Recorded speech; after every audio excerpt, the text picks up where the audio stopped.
Il y a quelques jours, j'ai passé 24 heures les yeux bandés. Une expérience pleine d'apprentissage. Durant les premières heures, j'ai vécu les difficultés des déplacements.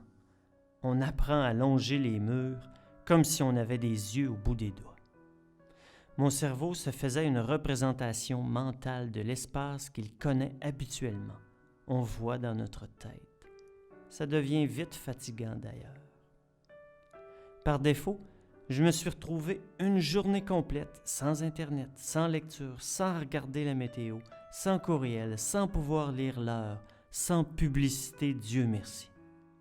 Certes, aller chercher un verre d'eau est une petite aventure, mais c'est une journée qui comporte beaucoup moins de distractions. On va droit à l'essentiel. Ma famille et moi, nous avons été invités à une fête d'enfants. J'ai la surprise, tout intérieure, d'entrer dans une maison que je ne connais pas. Du coup, la représentation mentale créée par mon cerveau est beaucoup moins importante. Ça repose. J'ai eu droit à des conversations multiples et croisées, du piano, des chants, la joie et les cris des enfants. La journée avance. Les conversations et les rencontres deviennent le point essentiel de mon expérience d'aveugle. C'est ce qui me frappe le plus. On écoute. Je bois la parole. Je reçois. Je me laisse habiter. Il y a de l'amour dans ça. On se laisse habiter par les mots de l'autre. On en prend soin.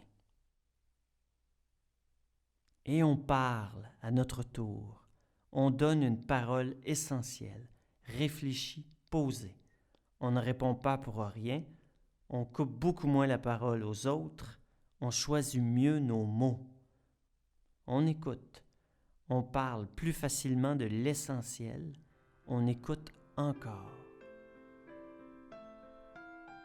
Au début de la journée, j'avais un peu la bougeotte. Puis, j'ai arrêté de bouger pour rien. On s'ennuie, on attend. On reste dans notre corps, dans les sensations physiques. C'est tout ce qu'on a à faire. J'ai enlevé mon bandeau le lendemain matin. Je me suis déplacé avec aisance dans ma maison. J'ai été surpris de voir autant d'objets autour de moi, la plupart étant des distractions, disons-le. C'était étrange. Un constat, un aveugle fait une chose à la fois. Comment reproduire cela dans mon quotidien? Je me le demande. Car je trouve que c'est un avantage indéniable de ne pouvoir faire qu'une chose à la fois. On est là, pleinement là.